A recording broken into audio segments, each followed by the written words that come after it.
July August গণহত্যার বিচার প্রক্রিয়া নিয়ে প্রসিকিউশন টিমের সঙ্গে বিশেষ বৈঠকে বসেছে তদন্ত সংস্থা। এই মুহূর্তে আন্তর্জাতিক অপরাধ ট্রাইব্যুনালে আছেন সহকর্মী আফজাল হোসেন। সরাসরি যাব তার কাছে। আফজাল,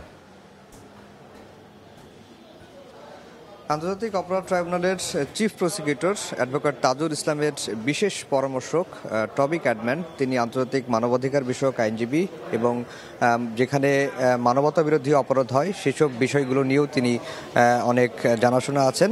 সেই টবি ক্যাডম্যানই কিন্তু এই আন্তর্জাতিক অপরাধ ট্রাইব্যুনালের চিফ প্রসিকিউটরের বিশেষ পরামর্শক হয়েছেন এবং তিনি প্রথমবারের মতো আন্তর্জাতিক অপরাধ ট্রাইব্যুনালের ভিজিট করছেন, পরিদর্শন করেছেন এবং আজকে সকালেই আমরা দেখেছি যে ট্রাইব্যুনালের যে প্রসিকিউশন টিম রয়েছে তাদের সঙ্গে গুরুত্বপূর্ণ একটি বৈঠক করেছেন এবং কিছুক্ষণের মধ্যে তিনি সাংবাদিকদের মুখোমুখি হবেন, এমনটি কিন্তু আমরা জানিয়েছি। এই যে টবি ক্যাডম্যান, তিনি এর আগে যখন ৭১-এর মানবতা বিরোধী অপরাধের মামলার জামায়াতের নেতাদের বিচার চলছিল, তিনি জামায়াত নেতাদের পক্ষে ডিফেন্স লয়ার হিসাবে, পরামর্শক হিসাবে কাজ করেছেন এবং তিনি জামায়াত নেতাদের পক্ষে মামলা পরিচালনা করার জন্য ঢাকায় আসতে চেয়েছিলেন, কিন্তু সেই সময় আওয়ামী লীগের সরকার তাকে অনুমতি দেয়নি। আপনারা দেখতেই পাচ্ছেন যে টবি ক্যাডম্যান আন্তর্জাতিক অপরাধ ট্রাইব্যুনালের এজলাস কক্ষ পরিদর্শন শেষে বের হচ্ছেন এবং তিনি এখন গণমাধ্যমের মুখোমুখি হবেন। আপনারা সেই দৃশ্যটি দেখছেন এবং টবি ক্যাডম্যানকে নানাভাবেই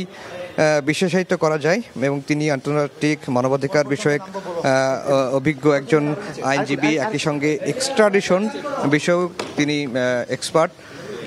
তিনি কথা বলবেন গণমাধ্যমের সামনে এবং আমরা একটু তার বক্তব্যটি একটু শুনতে চাই যে তিনি আসলে এই যে চিফ প্রসিকিউটরের বিশেষ পরামর্শক হলেন। একটু শুরু করেন, একটু অ্যাডভোকেট তাজুল ইসলাম কথা বলছেন, চিফ প্রসিকিউটর। আমরা তার বক্তব্যটা একটু শুনেই আমরা টবি ক্যাডম্যানের বক্তব্য শুনবো।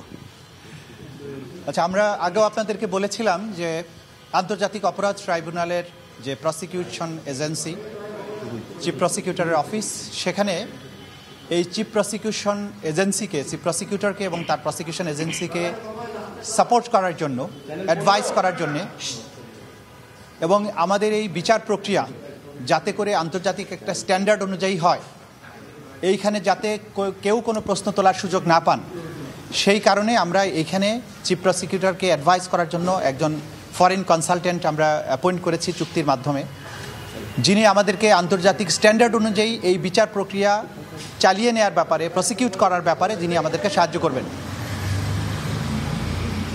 সেই কারণে আন্তর্জাতিক খ্যাতিসম্পন্ন একজন ফৌজদারি আইন বিশেষজ্ঞ, যিনি ফর্মার ইউগোস্লাভিয়ার ওয়ার ক্রাইমস এবং ক্রাইমস অ্যাগেনস্ট হিউম্যানিটি এইসব ব্যাপারে মামলা করার অভিজ্ঞতা সম্পন্ন, যিনি বিভিন্ন দেশে বিভিন্ন আন্তর্জাতিক ট্রাইব্যুনালে মামলা পরিচালনা করার তার অভিজ্ঞতা আছে বিশ্বব্যাপী।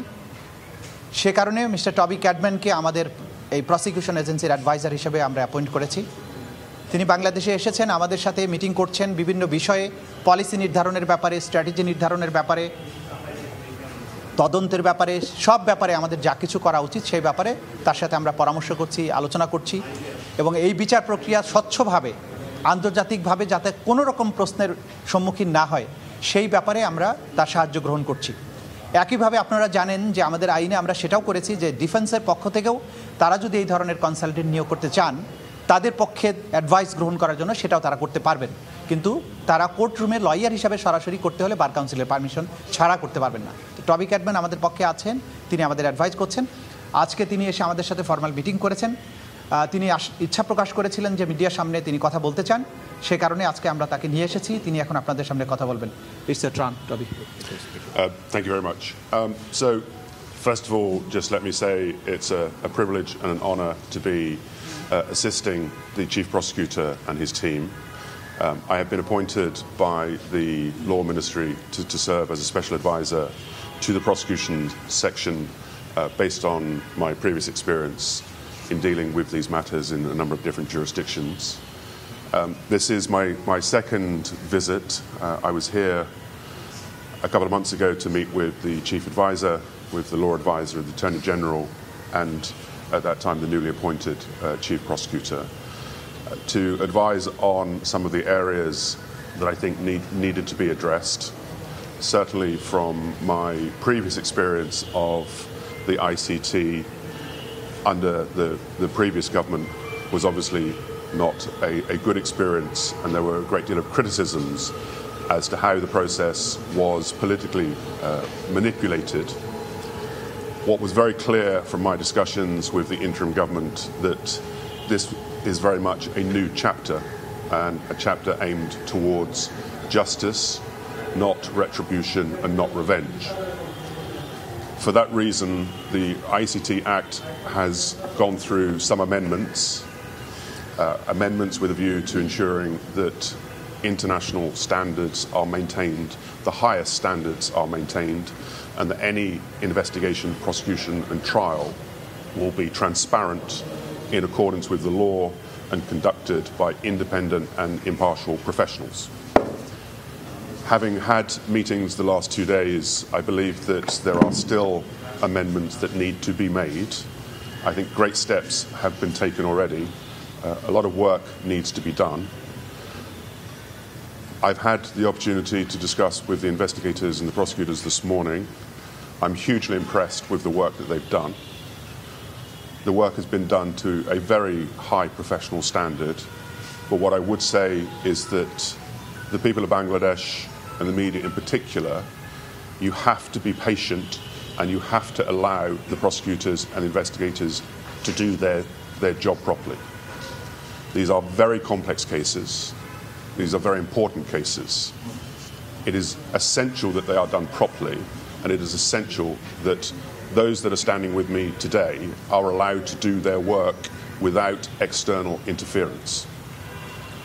That being said, this process is going to require the full assistance and support of the international community. I've discussed with the United Nations, I've discussed with the UK, US embassies and with the EU, and there is a great deal of support for this process because it is regarded as being a credible process and a much needed process to re-establish the rule of law in Bangladesh. আন্তর্জাতিক অপরাধ ট্রাইব্যুনালের chief প্রসিকিউটরের বিশেষ পরামর্শক টডি Cadman তিনি brief করছিলেন এবং তার আগে chief prosecutor Tajul Islam তিনি ব্রিফ করেছিলেন এবং তার আগে আমাদের সহকর্মী আফজাল হোসেন আমাদেরকে জানাচ্ছিলেন সে বিষয়ে বিস্তারিত।